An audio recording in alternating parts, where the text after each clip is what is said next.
Bonjour à tous et bienvenue dans cette nouvelle vidéo. Aujourd'hui on s'attaque au jour 12 du Advent of Code 2021.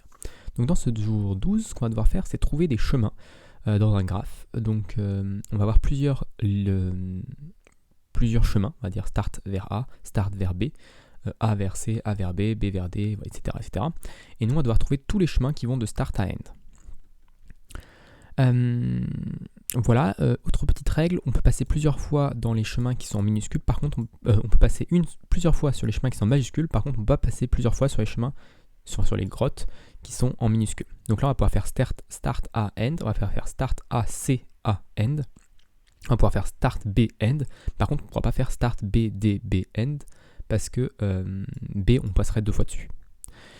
Donc voilà, on pourrait aussi faire start A C A B N sans doute, et start B A N, start B A C A N, etc. Il y a quand même vraiment beaucoup de cas possibles.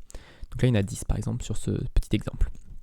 Après on a un exemple un peu plus important ici qui nous donne 226 chemins, et puis ensuite on a notre puzzle. Donc voilà, on va commencer tout de suite, on va créer notre jour numéro 12. Ça me paraît pas très compliqué, peut-être un petit peu long à coder, mais pas compliqué. C'est de la récursivité, faut avoir un petit peu l'habitude, mais normalement ça se fait généralement assez bien. Test input, on va commencer avec un static str. Alors, on va commencer par le petit exemple. Déjà vérifier qu'on a bien 10 après ça, qu'on arrive bien à le parser, qu'on a bien 10. Et ici, du coup, je vais faire test input, .trim, .lines, comme d'habitude. Et je crois qu'on n'a pas besoin de grand chose d'autre. On va faire for line in ça. On va faire let start end ou xy, je sais pas comment on peut appeler ça. Xy est égal à line.trim, line.trim.split once par le tiret .unwrap. Voilà, donc là on a notre début, enfin notre chemin. Ensuite, on va avoir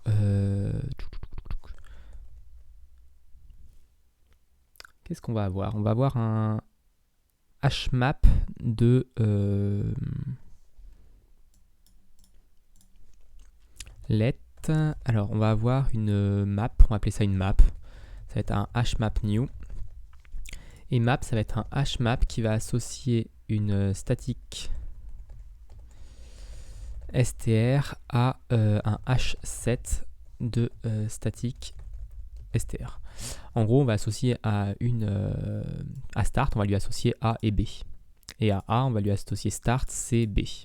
En fait, pour chacune des positions, on va lui associer tous les chemins qui sont reliés à cette position. Donc, on va faire un petit use std collections hmap et même chose pour h7. Voilà. Et ensuite, du coup, ici, on va faire mat.entry x or insert default value h7 new. Et là on va faire entry.insert y. Et on va faire la même chose dans l'autre sens, c'est-à-dire map entry y. Et là on va ajouter x.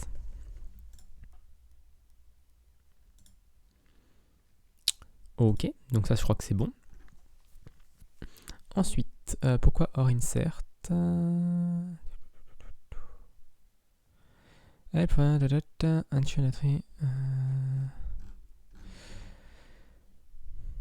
use of or insert. Ah oui, il veut que je fasse pas l'appel de fonction. Ok.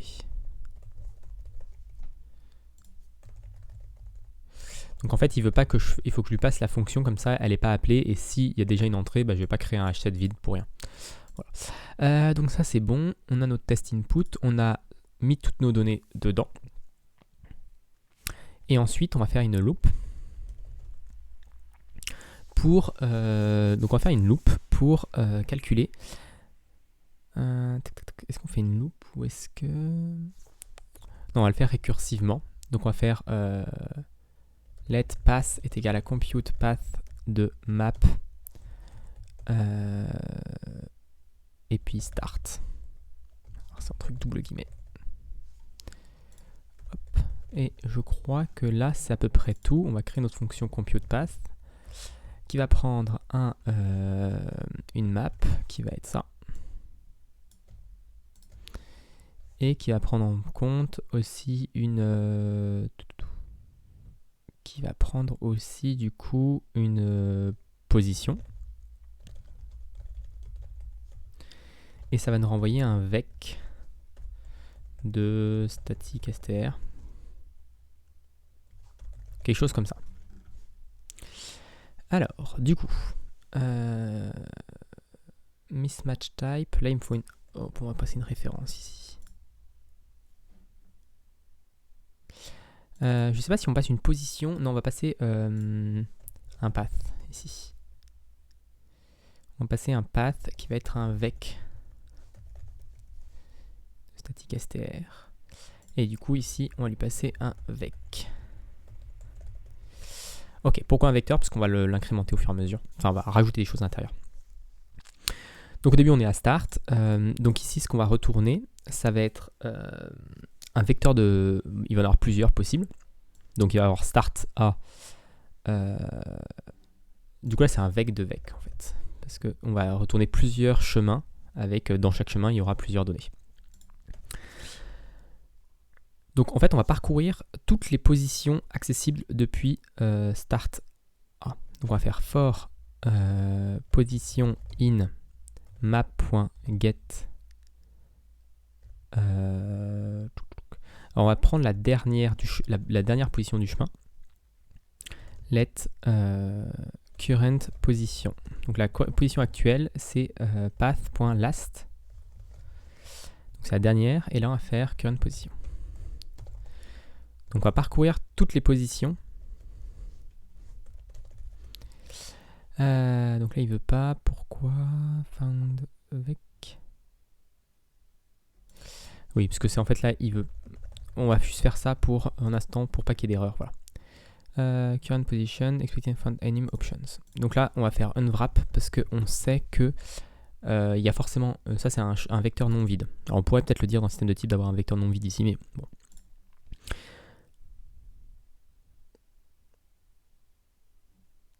Ok, donc là, c'est get unwrap parce qu'on sait qu'il est présent aussi. On sait que forcément la position est présente dans la map. Et donc là, on a différentes positions. Alors, pour chacune des positions, on va devoir se poser 2-3 questions. Par exemple, là, on est à start. Donc, on va parcourir A, B.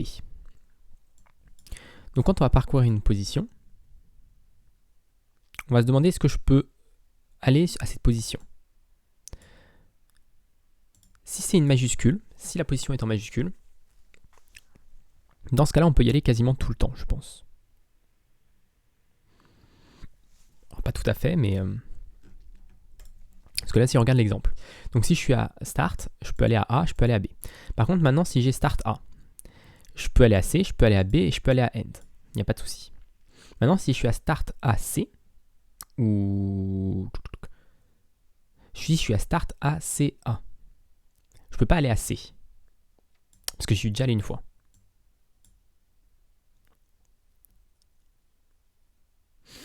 Est-ce que c'est important ça? Je ne sais pas si c'est important, on va tester quand même sans, mais parce que techniquement, si on a 2 lettres en majuscule côte à côte, on pourrait faire un aller-retour comme ça autant qu'on veut. Mais peut-être qu'il a prévu le coup et qu'il n'a pas mis 2 lettres majuscules côte à côte. Comme ça, on est sûr qu'on ne peut pas faire un petit... Genre si le B est en majuscule, on pourrait faire start A, B, A, B, A, B, A, B, A, B, A, B, N. Et on pourrait le faire ça sera, du coup, il y aura un nombre infini de chemins possibles. Puisqu'en fonction de combien de fois on fait l'aller-retour, on a un chemin différent. Donc ça, c'est un truc un peu différent. Ensuite, si on fait start BD, donc on va pas le prendre en compte ça, à ce moment-là. Je suppose qu'il n'y a pas de lettres majuscules côte à côte. On peut regarder peut-être dans notre exemple. Je crois que l'exemple n'est pas énorme. Tac, tac, tac. Je vois jamais effectivement, je vois jamais de lettres majuscules côte à côte. Donc forcément, on va juste prendre en compte la partie minuscule. Donc maintenant, si je suis si je veux aller dans une position qui est en minuscule, et que cette position minuscule est déjà présente dans le chemin, dans ce cas, je ne peux pas y aller. Par exemple, si je fais start B, je peux aller à D. Par contre, si je fais start B, D, B, là, je ne vais pas pouvoir aller à D parce que j'y suis déjà allé une fois. D'ailleurs, si je fais start B, D, D, je ne pourrais même pas aller à B parce que j'y suis déjà allé une fois. Donc, ce qu'on doit faire ici, c'est de vérifier que la position, alors si la position if position is lowercase position, si la position est lowercase, alors je ne sais pas du tout comment on teste ça. Alors on va faire un fn is lowercase de position. Je sais pas si on peut. Ça renvoie un bool. La question qu'on se pose, c'est comment on fait ça. Est-ce que char rust is lowercase? Est-ce que ça existe ça? To lowercase, convert char. To uppercase sur char, est un itérateur. To lowercase. Moi je veux chercher is lowercase en rust. To lowercase, je m'en fous. To lowercase, je veux juste savoir est-ce que c'est en lowercase.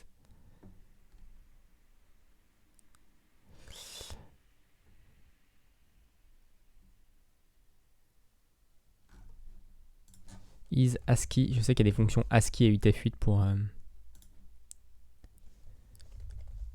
is ASCII lowercase. Donc sur char ça existe. Et je crois pas que ça existe sur string en fait.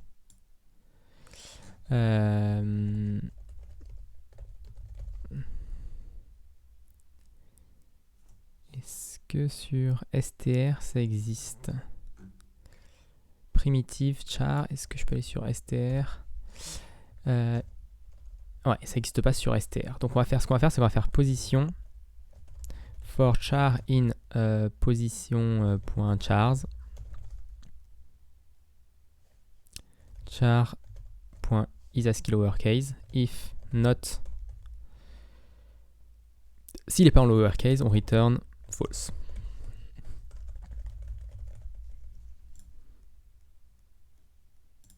On peut juste faire un trop comme ça. Donc je pense que c'est bon. Donc là, si on est au lowercase position,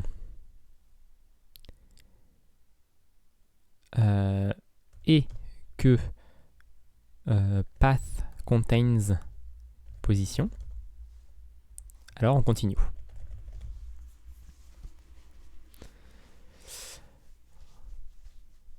Ok. Donc on va pas faire cette position là. Ensuite, il va falloir aussi que j'appelle un moment mon compute pass pour autre chose. Ensuite, si je suis parce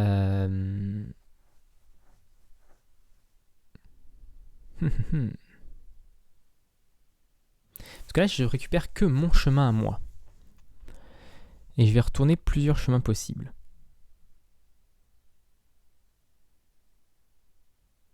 Ouais, pour chacune des positions, je vais calculer les chemins et ensuite je vais les agréger. Donc là, je vais faire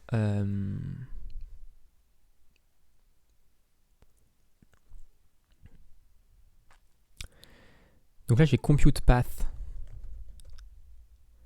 de map.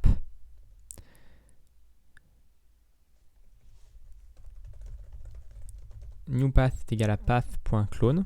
On va clone le chemin. On va faire new path.push position.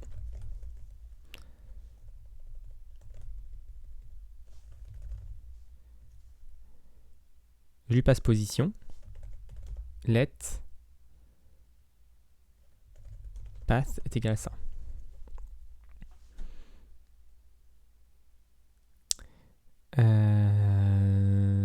Path.clone.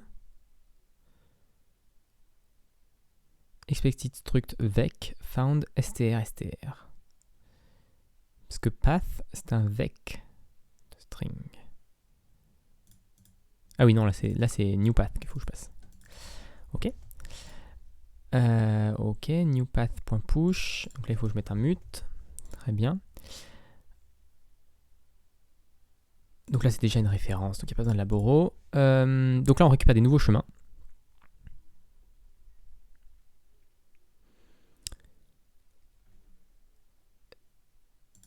Là, je vais faire let path est égal à vec vide. Et on va faire path.append. Je crois qu'il y a une fonction append dans path.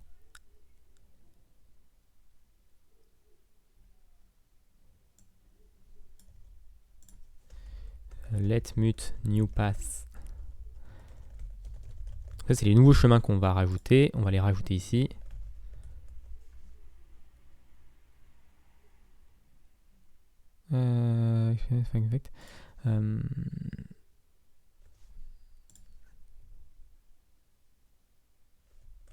Donc comment on fait sur un vec rust? J'aimerais bien rajouter un autre vec à un vec. Append. Move all the elements of other into self.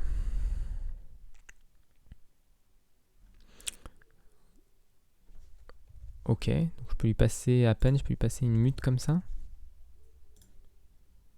Donc ça, il faut qu'effectivement il soit mutable. Donc on va prendre pour chacune des positions qui sont des positions qui sont accessibles, on va calculer pour chacune de ces positions-là un nouveau chemin, enfin les chemins qui sont possibles de cette position-là, et puis on va les récupérer et du coup les ajouter ici. Et à la fin, on retourne du coup pass. Qu'est-ce que je voulais faire d'autre? Je crois que c'est à peu près tout. Il nous reste que la position if position était égale à end. Donc ça, c'est notre clause de sortie. Dans ce cas-là,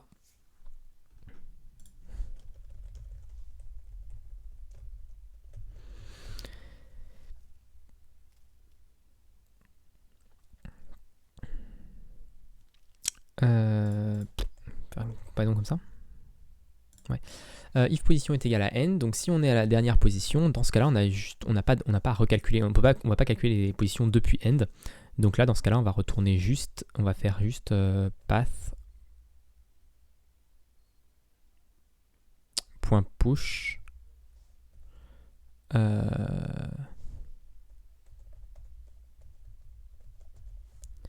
doit faire quand même le new path. Donc ça, on va le faire à l'extérieur. Et en fait, là, on va faire juste path.push new path. Donc on va push le path avec le end à la fin, mais c'est tout. Et je crois que du coup, c'est bon. Ça fait notre travail. Et là, on peut faire un println de part 1 qui est path.length, parce que c'est le nombre de chemins. Et pour le début, on peut commencer par faire un dbg de path aussi, pour tester. Ok. Et je vais tester ça, et on va voir tout de suite. Cargo run bin 12. On en a bien 10. Donc ça paraît correct. Ensuite, si je teste avec a slightly larger example. Donc lui, il y en a 19. Alors on pourrait faire une petite fonction. Tiens, on va tester, on va faire des tests. On va essayer de, parce qu'il y a 3 exemples ici. Donc on va essayer de faire des tests. On va faire compute number of paths pour un input qui est un static str et qui nous renvoie un u32 par exemple. Ça nous renvoie plutôt un usize. Hop. Et on va faire notre calcul, on va faire ça.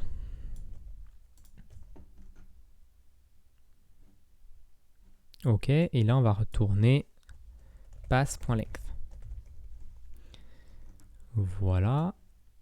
Et du coup on va faire let result est égal à number of paths de test input par exemple pour l'instant. Et hop, afficher le résultat. Donc là ça nous devrait nous afficher 10. Ok. Rust test function. Je sais plus comment on fait. Unit testing. Tac tac tac. Test add. Mode test, on s'en fiche. On a juste à mettre un test devant et faire un assert. Donc là on va faire test all. On va pas s'embêter. On va faire let result est égal à number of paths de, et on va faire les différents tests. Comme ça, hop.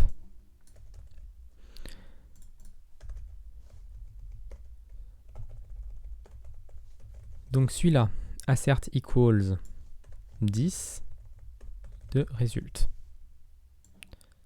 Ok, et si je fais run test ici, est-ce que ça fonctionne? Oui, tous les tests sont passés. Ok, et si je fais maintenant, hop, la même chose pour le truc un peu plus compliqué.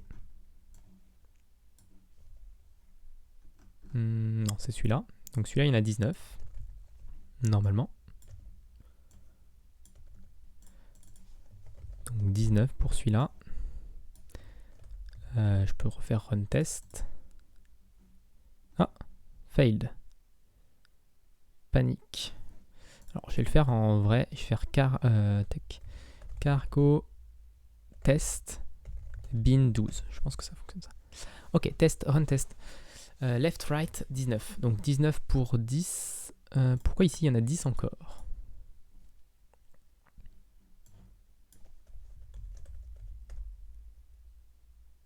Ok, donc là il nous en manque a priori. Il nous en manque. Donc on va faire un dbg de paths pour voir un peu, essayer de voir un peu peut-être ce qui nous manque. Alors start b end. J'ai bien modifié parce que ça me paraît bizarre qu'on n'ait que 10 comme l'autre. Oui, on a un problème là. Number of paths. Ah bah oui, parce que ici je fais test input. Ah, c'est normal. Ça me paraissait suspect aussi. Ici je fais test input à la place de input. Voilà. Et en plus il me prévient que c'était pas utilisé. Du coup, on va relancer le test. Oui, ça passe. Ok, donc on avait... Donc là les deux passent. Et maintenant on peut tester avec le plus gros. 226, ils disent. Ça me paraissait suspect qu'on en ait pile 10, c'est pas 11 ou un autre truc. 226, il disait 226. Hop, donc là on a des tests qui passent. Et du coup on n'a plus qu'à run avec ici raw input. On peut supprimer notre test input, il n'est plus nécessaire. Et notre raw input, ça va être notre puzzle input. Hop. Donc là je peux faire cargo run bin 12. Et j'obtiens 5333. On va voir si c'est le bon résultat. Et donc c'est la bonne solution, donc on a bien récupéré notre étoile. Donc voilà pour cette vidéo, j'espère qu'elle vous a plu. Si vous l'avez plu, n'hésitez pas à vous abonner à la chaîne et à la partager autour de vous. Et puis moi je vous donne rendez-vous très rapidement pour la suite du Adventure Code 2021.